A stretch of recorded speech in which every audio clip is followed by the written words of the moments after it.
নমস্কাৰ গ্ৰহণ কৰিব। Welcome to my YouTube channel subscribe unsubscribe friend. নমস্কাৰ গ্ৰহণ কৰিব মোৰ ইউটিউব চেনেললৈ আপোনাক স্বাগত জনাইছোঁ।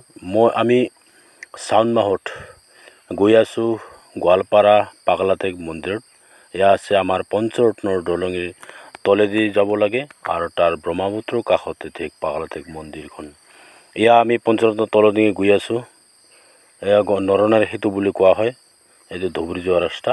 আমি তাৰ তলেদি গৈ আছোঁ। এইটো মুছলিম গাঁৱৰ মাজেৰে তাৰে গৈ থাকিলে আপোনালোকে নিশ্চয় পাব পাগলাতেক মন্দিৰ। এইটো আমি আহি পালোঁ এই মন্দিৰৰ দুৱাৰ মানে গেট।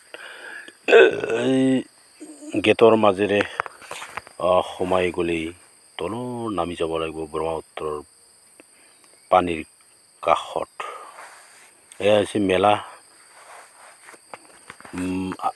যিহেতু আমি 10:30 পৌনে 11টাত গৈ পালোঁ, সেয়েহে মানুহবোৰ বৰ খেৰেঙা আছিল। আমাৰ লগত গৈছিল আমাৰ FM ৰাভা, তেওঁৰ গাড়ী লগত বিজু পৰক আৰু তেওঁৰ ফেমিলি, লগতে দাৰিদ্ৰী কেইজনমান নাচনী। সেয়ে তেওঁলোকৰ নাচনীখন নিদিলোঁ, তেওঁলোকৰ গীত নিদিলোঁ, কাৰণ কপিৰাইট হৈ যাব। যি কি নহওক, আপোনালোকে জানে হিন্দুসকলৰ এটা জাগৰণ আছে। প্ৰত্যেক বছৰৰ শাওণ মাহৰ প্ৰথম দিনৰ সোমবাৰৰ পৰা শেষৰ সোমবাৰ সপ্তাহলৈকে প্ৰতিটো সোমবাৰে আমাৰ ভক্তবৃন্দই হাজাৰ হাজাৰ লক্ষ লক্ষ ভক্তবৃন্দই মানে মঠ মন্দিৰৰ দৰ্শন কৰে। যিবিলাকে ওচৰত যায়, আমাৰ গোৱালপাৰা পাগলাতেকলৈ যায়, কিছুমান বহু দূৰ দূৰলৈ যায়। যিয়ে নহওক, আমি কিন্তু ইমান দূৰ ক'বলৈ নাযাওঁ। আমি পাগলাতেক মন্দিৰত আজি 4 বছৰ ৰানিং গৈছোঁ। সেয়ে আমি কিছুমান দৃশ্য আপোনালোকক দেখুৱাইছোঁ। ভাল লাগিলে লাইক শ্বেয়াৰ কমেণ্ট কৰাৰ লগতে ছাবস্ক্ৰাইব কৰি দিব। ধন্যবাদ। নেম ৰাচং। থেংক ইউ ফৰ ৱাচিং মাই ইউটিউব চেনেল।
এতিয়া গোৰাইমৰীত মন্দিৰেদি আহিলোঁ।